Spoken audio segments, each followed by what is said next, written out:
Hi students, today we are going to see chemical reactions. This is the first chapter in the 10th standard. So this chapter is all about the chemical reactions. So this is a continuation of your 6th standard, 7th standard, you would have studied about this. So what is physical change and the chemical change?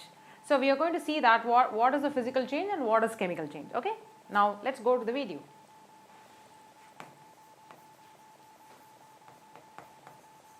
Physical change. What are the indications of the physical change? So can you reverse the reaction? For example, I am going to take ice cubes from refrigerator and I am going to keep it, okay. So after some time what happens? It turns to the liquid state. Now again I am going to take that water in the form of liquid state and I am going to keep it in the freezer. So again it will go to the solid state. Am I right? So what do you think here? Any chemical changes happened here? Any formation of a precipitate or evolution of gas? Anything happened here? Not at all. Nothing. Am I right? So what happens here actually? So when you take the ice cubes and keep it outside, it absorbs the heat from the surroundings and it turns to the liquid state. Whereas water in the form of liquid, when you reduce the temperature by keeping inside the freezer, it changes to the solid state. So this is the physical change. So physical changes are reversible.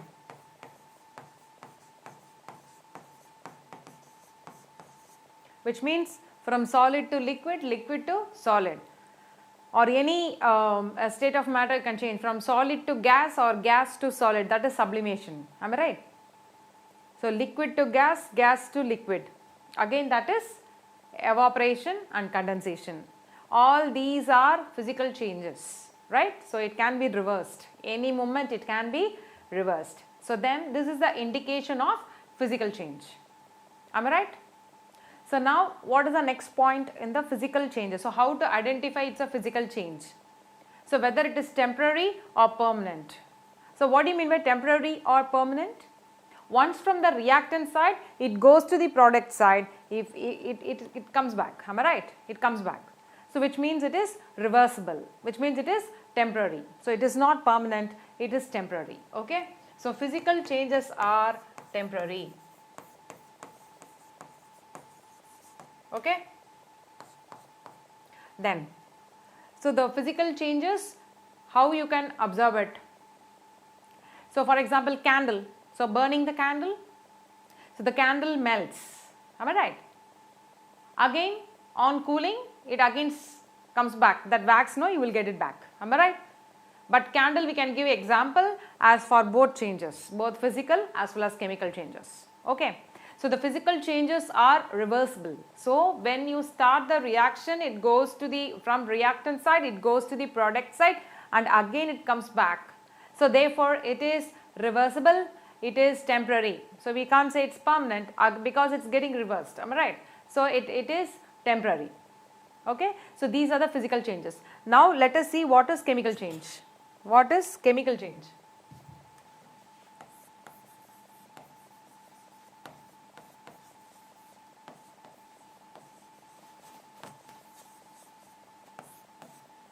Chemical changes. So how do you observe it to be a chemical change? So for example, cooking of rice, it turns to food, no? Cooked rice. So whether you can you reverse it? No. Another example I'll tell you, you can think and tell me. Another one, for example, growing of plants. From small plant it is going to tree, okay? Can the tree again go back to the plant? I mean the small plants? No, right? Not possible. Again it can become a small plant? No. From small plant can become a tree, but tree cannot become a small plant. Waterfalls from the waterfalls will always from the the higher altitude to the lower altitude. Can it reverse? Can it reverse back? No. Aging. So I crossed your age and came to this particular age. So can I go back to your age? Not possible. Am I right? So what I am saying is all these examples prove that chemical changes are irreversible. Okay. They are irreversible.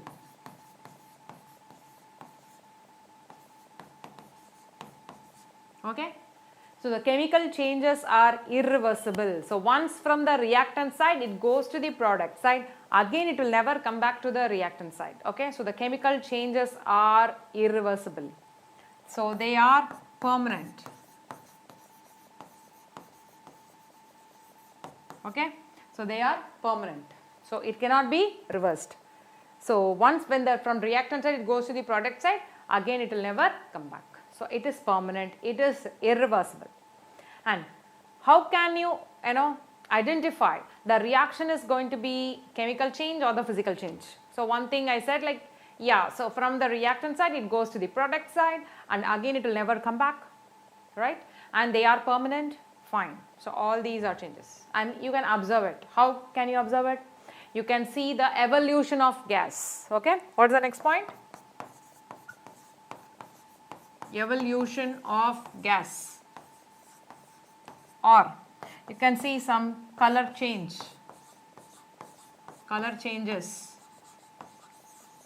Next, formation of precipitate.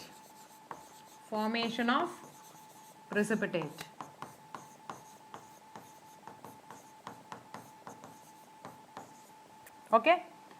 So chemical changes are irreversible, so they are permanent. And how will you identify it's going to be a chemical reaction or not? So evolution of gas, color changes, any color changes happens. Say for example, brown color gas is coming out when we heated lead nitrate salt. So you will get a brown color gas. So that brown color gas is due to the evolution of NO2, nitrogen dioxide. And this is because of the color changes. You can say that it's a chemical change. And then formation of the precipitate. I'll give you some more examples in order to understand what is precipitate. So precipitate will have a high density and it will settle down. Okay. So simple example which we use at home, yogurt or curd, all these are precipitate. Okay, which will be little denser than that of say water example. Okay. So with the help of these changes you can say that it is chemical change. Okay. So now I am going to give you some examples for chemical changes. Okay. So now let's go. For example, so I am going to take calcium carbonate and I am going to heat it. So when you heat it, you can see the gas bubbles which is coming out. Okay. So now carbon dioxide gas. So now it's going to be colorless gas only. So how will you identify that? So you have to pass the CO2 in the lime water and the lime water turns milky. So the lime water, what is the formula for lime water? CaOH plus CO2. So when you pass the carbon dioxide gas in the lime water, so which is a lime water here? Calcium hydroxide is the lime water. Alright. So when you pass the carbon dioxide in lime water, the lime water turns milky. Milky in sense, it's not the precipitate but the water, water color is what? What is the color of water? Colorless, but it slightly changes to whitish, tinges you can see.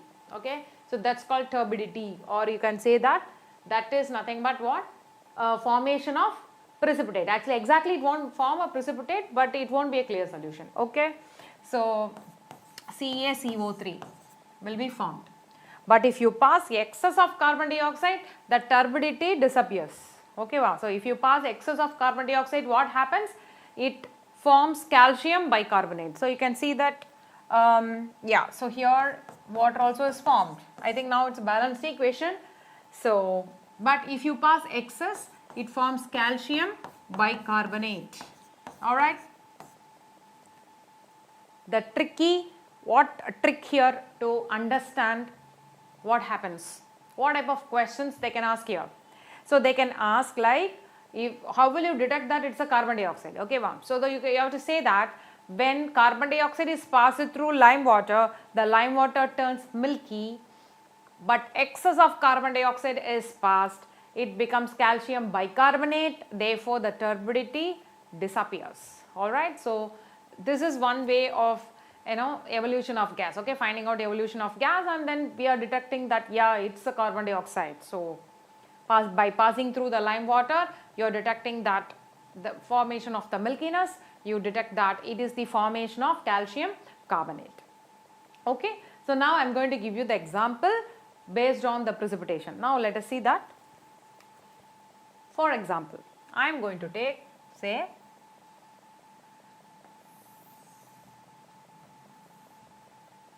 okay, in a test tube, I am going to take, say, NaCl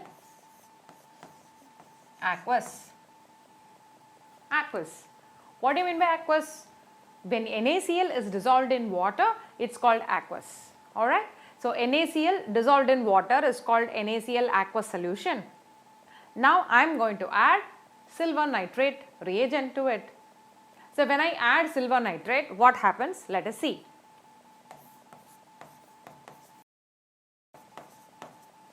I am going to add silver nitrate. So now what's the reaction?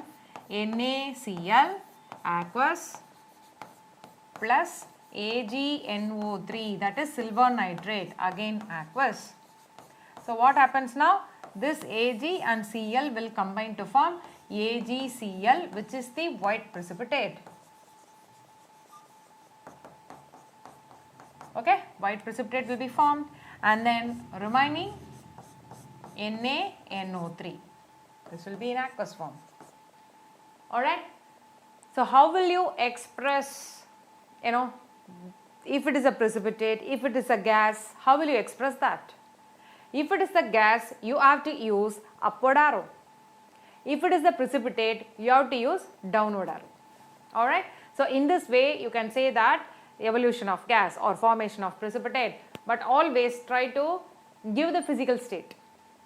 If it is a solid, you can use S. If it is a gas, you can use G. If it is a liquid, you can use L.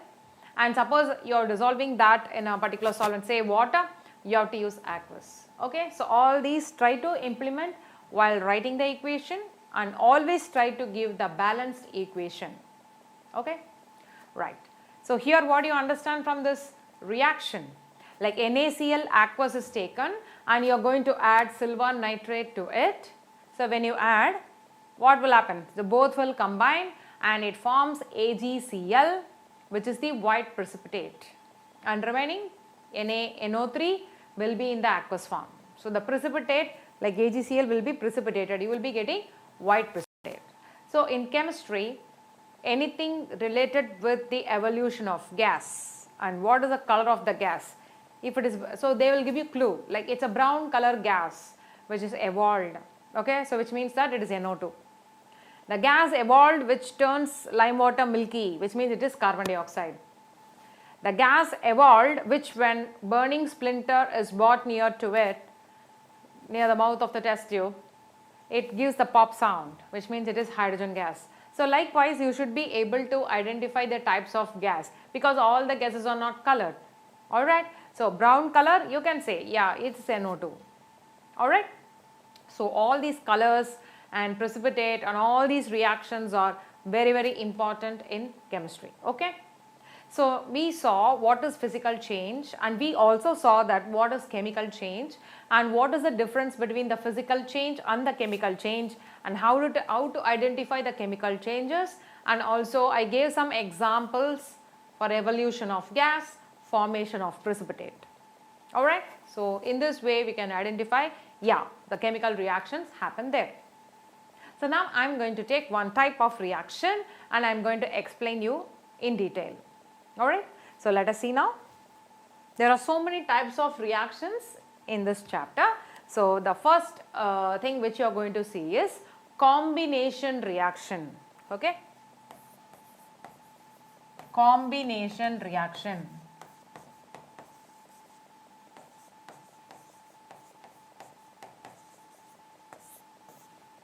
Okay.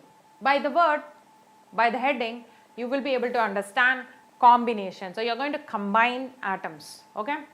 When two elements combine together, it forms a single compound. Then it is called combination reaction. In order to understand in a very easy way, I am going to give you this. A plus B forms AB. That's it. AB. Alright. So that is nothing but what? combination reaction. Okay, when two elements combine, it forms a single product. Then it's called combination reaction. Alright, example, C plus O2 gives CO2. So carbon is a particular element, oxygen is a particular element. When you combine carbon and oxygen, it forms carbon dioxide. So when two elements combine together to form a single product, then it is called combination reaction. Okay, some more examples I'll give you. S plus O2 forms SO2. Alright, so when two elements, that is here sulfur and oxygen, when they combine, it forms SO2. Alright, another example, H2 plus O2 forms H2O. You know water. So water, how it is formed? When hydrogen and oxygen, they combine together, it forms water. But you know very well, it is not balanced. Okay, now we are going to balance it. So here 2 into 2, 4. And hydrogen here 2 into 2, 4. And oxygen, here it is 2. And here also oxygen is 2. So therefore it is balanced equation. So always you should give the balanced equation. Okay? Understood what is combination reaction? So the combination reaction is nothing but when two elements combine together to form a single compound, okay, single product, then it is called combination reaction. Then I just gave you for better understanding like A and B alphabet. So A plus B gives AB. Okay. Now we saw some more examples here like carbon plus oxygen when they combine to form carbon dioxide, that is complete combustion. If it is incomplete combustion, then carbon when it reacts with oxygen, it forms carbon monoxide. Sulfur plus oxygen forms O2. H2 plus O2 gives H2O. Okay, and I just balanced the equation. 2H2 plus O2 gives 2H2O. Alright, so this is nothing but what? Combination reaction. Understood? So this chapter, that is chemical reactions and equations, this chapter is actually very easy chapter. It is just the continuation of your 7th and 8th. So it's going to be very easy. And we saw like what is physical change, what is chemical change, what is the difference. Then also like we saw like how to identify the chemical changes, the chemical reactions happened or not. And then I gave you some examples in order to understand. Okay. Hope you guys enjoyed this video, and few more tricks and new videos we'll be seeing for the upcoming chapters. Alright. Thank you, students.